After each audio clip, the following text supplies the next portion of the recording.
So, with my tech interpreter hat back on, I'm going to be talking about ethics, but more as it relates to consumers and technology. By the way, that crazy looking bike out there is mine, so maybe next time I'll do a podcast with the bike. So, really, you look at it and you look at technology and you say, hey, what's AI mean to a consumer, right? And for tech people like us or like me, we know a little bit more than the average consumer, but I'm going to make this easy for you so you, as the end consumer, understand what AI is for you, and more importantly, what decisions you have to make. So, number one, we've all heard of auto reply. Also, on LinkedIn these days, you have these helpful suggestions when someone sends you a message saying, hey, awesome, or a thumbs up, or a smiley face.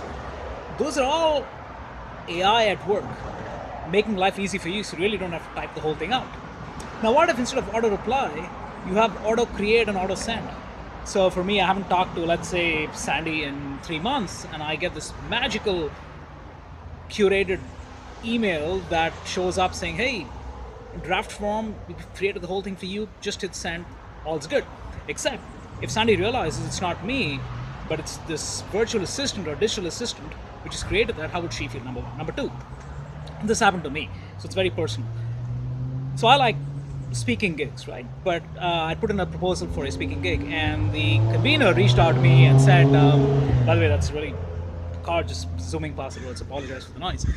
So he reached out to me and said, we'd love to have you. Tell me how many Twitter followers do you have? I knew where this was going, right? So I said, I have about 1,000, and I'm sure that's not good enough for you. And he said, yeah, we're looking for more like 20,000, 30,000. Incidentally, I knew of this website called devumi.com where you can actually go and buy followers. So again, AI at work in terms of understanding what kind of person you are and getting you the right kind of bots to boost your following. Again, ethics at play. For those of you interested, I said no to the gig, but that's a different story.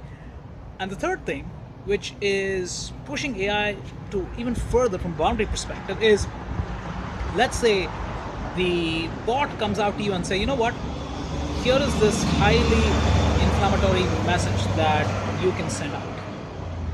And soon after sending that out, people might get upset, and therefore you could go there and say, hey, apologize for what happened, and here is mea culpa.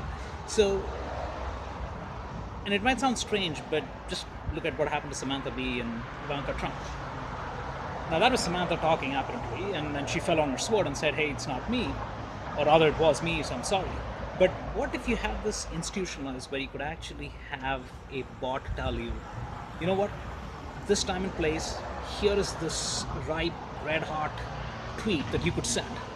And right within 4 hours of that, you could apologize, and your Twitter following will go up, or your number of free shares will go up. And again, ethics at play over here. So all these three incidents really kind of push AI to the boundary where consumers are coming face to face with it. And your ethical and moral underpinning is really going to determine which path you take. Right? More later.